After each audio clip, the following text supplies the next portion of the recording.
Ang Ebanghelyo ni Luke Kabanata 1. Marami ang sumubok na ayusin ang salaysay tungkol sa lahat ng bagay na naganap sa amin kalagitnaan, na gaya ng binigay nila sa amin, sila na sa simula pa ay naging saksi at mga lingkod ng mensahe. Sa akin din naman, nang nasiyasat ko ng mabuti ang lahat ng pangyayaring ito mula pa noong simula, sa tingin ko ay mabuti na isulat ko ang mga ito ayon sa kanilang pagkasunod-sunod. Pinakatanyag na Teopilo. Nang sa gayon ay malaman mo ang katotohanan tungkol sa mga bagay na itinuro sa iyo. Sa mga araw ni Herodes, na hari ng Judea, may isang pari na nagngangalang Zacarias na nagmula sa pangkat ni Abies. Ang kanyang asawa ay nagmula sa mga babaeng anak ni Aaron, at ang kanyang pangalan ay Elizabeth. Kapwa sila matuwid sa harapan ng Diyos. Sila ay namuhay ng walang kapintasan sa lahat ng mga utos at alituntunin ng Panginoon. Ngunit wala silang anak, sapagkat si Elizabeth ay baog, at silang dalawa ay matanda na sa panahong ito. Ngayon ay nangyari na si Zacarias ay nasa presensya ng Diyos, gumagawa ng mga tungkulin bilang pari sa kapanahunan ng kanyang pangkat. Ayon sa nakaugaliang paraan ng pagpili kung sinong pari ang maglilingkod, siya ay pinili sa pamamagitan ng sapalaran upang makapasok sa templo ng Panginoon at upang siya ay makapagsunog ng insenso. Napakaraming tao ang nananalangin sa labas sa oras ng pagsusunog ng insenso. Ngayon, isang anghel ng Panginoon ay nagpakita sa kanya at tumayo sa kanang bahagi ng altar ng insenso. Si Zacarias ay nasindak nang makita niya ito, labis ang pagkatakot niya. Ngunit sinabi ng anghel sa kanya, "Huwag kang matakot, Zacarias, sapagkat ang iyong panalangin ay pinakinggan. Ipagbubuntis ng asawa mong si Elizabeth ang iyong anak na lalaki. Juan ang ipapangalan mo sa kanya. Magkakaroon ka ng kagalakan at saya, at marami ang matutuwa sa pagsilang sa kanya. Sapagkat siya ay magiging dakila sa paningin ng Panginoon. Hindi siya iinom ng alak o matapang na inumin, at siya ay mapupuspos ng banal na espiritu mula sa sinapupunan ng kanyang ina. At maraming tao sa bayan ng Israel ang mapapanumbalik sa Panginoon na kanilang Diyos. Mauuna siya sa Panginoon, taglay ang espiritu at kapangyarihan ni Elias. Gagawin niya ito upang mapanumbalik ang puso ng mga ama sa mga anak, upang ang mga hindi sumusunod ay mamuhay sa karunungan ng mga matuwid. Gagawin niya ito upang ihanda para sa Panginoon, ang mga taong inihanda na para sa Kanya. Sinabi ni Zacarias sa anghel, "Paano ko malalaman ito? Sapagkat ako ay matanda na at ang aking asawa ay may pataw na ng maraming taon." Ang anghel ay sumagot at sinabi sa kanya, "Ako si Gabriel na nakatayo sa presensya ng Diyos. Ako ay inutusan upang makipag-usap sa iyo, upang iparating sa iyo ang mabuting balita. Masdan mo, magiging pipi ka, hindi ka makapagsasalita hanggang sa araw na maganap ang mga bagay na ito. Ito ay dahil sa hindi ka naniwala sa aking mga salita na matutupad ito sa tamang panahon." Ngayon ay inaantay ng mga tao si Zacarias. Sila ay nagulat sapagkat siya ay labis na gumugol ng panahon sa loob ng templo. Ngunit nang siya ay lumabas, hindi siya makapagsalita sa kanila.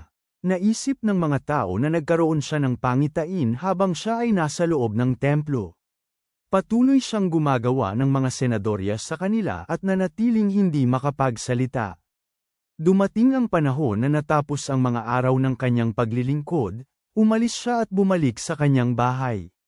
Pagkatapos ng mga araw na iyon, ang kanyang asawang si Elizabeth ay nagbuntis. Siya ay nanatili sa kanyang bahay sa loob ng 5 buwan. Sinabi niya, "Ito ang ginawa ng Panginoon sa akin nang tiningnan niya ako ng may biyaya upang tanggalin ang aking kahihiyan sa harapan ng ibang tao." Ngayon sa kanyang ika-6 na buwan, ang anghel na si Gabriel ay inutusan ng Diyos sa isang lungsod sa Galilea na ang pangalan ay Nazaret, sa isang birhen na nakatakdang ikasal sa lalaking nagngangalang Jose. Siya ay kabilang sa angkan ni David at ang pangalan ng birhen ay Maria. Siya ay lumapit sa kanya at sinabi, "Binabati kita, ikaw ay lubos na pinagpala. Ang Panginoon ay nasa iyo. Ngunit siya ay lubhang naguluhan sa kanyang sinabi at siya ay namangha kung anong uri ng pagbati ito. Sinabi ng anghel sa kanya, "Huwag kang matakot, Maria, dahil ikaw ay nakatanggap ng biyaya sa Diyos. At makikita mo, ikaw ay magbubuntis sa iyong sinapupunan at magsisilang ng isang anak na lalaki. Tatawagin mo ang kanyang pangalan na Jesus. Siya ay magiging dakila at tatawaging anak ng kataas-taasan. Ang Panginoong Diyos ang magbibigay sa kanya ng trono ng kanyang ninunong si David. Siya ay maghahari sa mga angkan ni Jacob magpakailanman, at walang katapusan ang kanyang kaharian." Sinabi ni Maria sa anghel, "Paano mangyayari ito, yamang hindi pa naman ako nakitabi kasama ang sinumang lalaki?" Sumagot ang anghel at sinabi sa kanya, "Ang banal na espiritu ay darating sa iyo, at ang kapangyarihan ng kataas-taasan ay mapapasa iyo. Kaya ang banal na isisilang, ay tatawaging anak ng Diyos. At tingnan mo, ang iyong kamag-anak na si Elizabeth ay nagbuntis din ng isang anak na lalaki sa kanyang katandaan. Ito na ang kanyang ika-6 na buwan, siya na tinawag na baog. Sapagkat walang hindi kayang gawin ang Diyos." Sinabi ni Maria, "Tingnan mo, ako ay babaeng lingkod ng Panginoon. Mangyari nawa sa akin ayon sa iyong mensahe." At iniwan na siya ng anghel. Pagkatapos, si Maria ay gumiyak noong mga araw na iyon at nagmadaling pumunta sa maburol na bahagi ng lupain, sa isang lungsod sa Judea. Siya ay pumunta sa bahay ni Zacarias at binati si Elizabeth. At nangyari nga nang marinig ni Elizabeth ang pagbati ni Maria, lumukso ang bata sa kanyang sinapupunan at si Elizabeth ay napuspos ng banal na espiritu. Ang kanyang tinig ay tumaas at nagsabi ng malakas, "Pinagpala ka sa lahat ng mga babae at pinagpala din ang bunga ng iyong sinapupunan. At bakit ito nangyari sa akin na ang ina ng aking Panginoon ay kailangan pang pumunta sa akin? Sapagkat tingnan mo, nang marinig ko ang iyong pagbati ay tumalon sa galit ang bata sa aking sinapupunan. At pinagpala ang siyang nanampalataya na mayroong katuparan ang mga bagay na ipinahayag sa kanya mula sa Panginoon." Sinabi ni Maria, "Ang kaluluwa ko ay nagpupuri sa Panginoon, at ang aking espiritu ay nagalak sa Diyos na aking tagapagligtas. Sapagkat siya ay tumingin sa kababaan ng kanyang lingkod na babae. Kaya tingnan mo, mula ngayon ang lahat ng salinlahi ay tatawagin akong pinagpala. Sapagkat siya na makapangyarihan ay gumawa ng mga kahangahangang bagay para sa akin, at ang kanyang pangalan ay banal. Ang kanyang habag ay walang katapusan mula sa lahat ng salinlahi para sa mga nagpaparangal sa kanya. Nagpakita siya ng lakas ng kanyang mga bisig, ikinalat niya ang mga nagmamataas ng nilalaman ng kanilang mga puso. Pinabagsak niya ang mga prinsipe mula sa kanilang mga trono at itinaas niya ang mga may mababang kalagayan. Binusog niya ng mabubuting bagay ang mga nagugutom, ngunit ang mga mayayaman ay pinaalis niyang gutom. Nagkaloob siya ng tulong sa Israel na kanyang lingkod, na gaya ng pag-alaala niya sa kanyang pagpapakita ng habag, na sinabi niya sa ating mga ama, kay Abraham at sa kanyang kaapo-apuhan magpakailanman. Nanatili si Maria kina Elizabeth sa loob ng mga 3 buwan at pagkatapos ay bumalik siya sa kanyang bahay. Ngayon ay dumating ang panahon ng panganganak ni Elizabeth at nagsilang siya ng isang lalaki. Narinig ng kanyang mga kapitbahay at mga kamag-anak na ang Panginoon ay nagpakita ng dakilang habag para sa kanya, at sila ay nagalak kasama niya. Ngayon ay nangyari sa 8 araw na tuliin nila ang sanggol. Tatawagin sana nila siyang Zacarias, mula sa pangalan ng kanyang ama. Ngunit sumagot ang kanyang ina at sinabi, "Hindi, siya ay tatawaging Juan." Sinabi nila sa kanya, "Wala pa ni isa sa iyong angkan ang tinawag sa ganyang pangalan." Sumenyas sila sa kanyang ama kung ano ang gusto niyang ipanggalan sa kanya.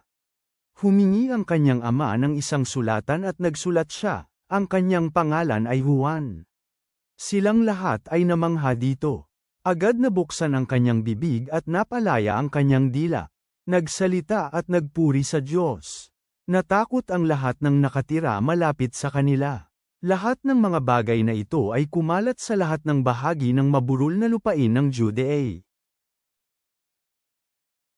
At ito ay itinago ng lahat ng nakarinig sa kanilang mga puso, na nagsasabi, ano kaya ang magiging kapalaran ng batang ito? Sapagkat ang kamay ng Panginoon ay nasa kanya.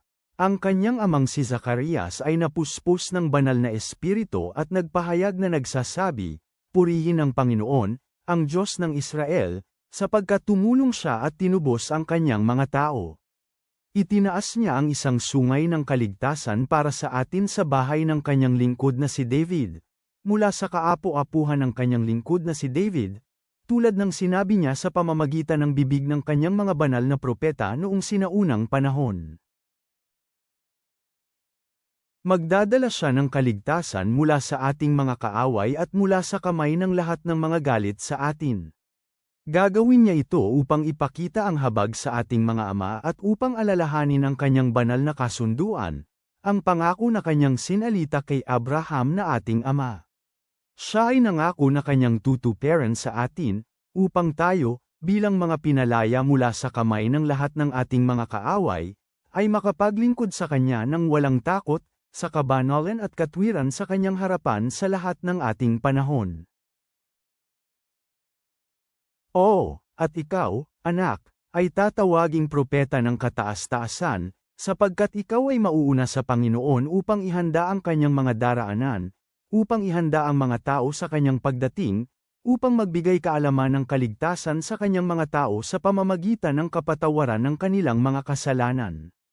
Mangyayari ito dahil sa dakilang habag ng ating Diyos, dahil dito ay dumarating sa atin ang pagsikat ng araw mula sa itaas, upang magliwanag sa kanila na nakaupo sa kadiliman at sa anino ng kamatayan. Gagawin niya ito upang gabayan ang ating mga paa sa daan ng kapayapaan. Ngayon ang bata ay lumaki at naging malakas sa espiritu, at siya ay nasa ilang hanggang sa kanyang pagharap sa Israel. Ama naming nasa langit, sa mga pahayag kay Zacarias at kay Maria tungkol sa mahimalang mga pagsilang, bigyan mo kami ng pag-asa para sa mga tagumpay sa mga baog na bahagi ng aming buhay ngayon, tulad ng kawalan ng anak o mga pangarap na natigil. Tulungan mo kaming tumugo ng may pananampalataya tulad ng pagpapasakop ni Maria sa gitna ng hindi inaasahang mga pagbabago. Ihanda mo ang aming mga puso para sa katuparan ng iyong mga pangako. Palakihin mo ang iyong awa sa lahat ng henerasyon. Mangyari nawa ang iyong kalooban magpakailanman. Amen.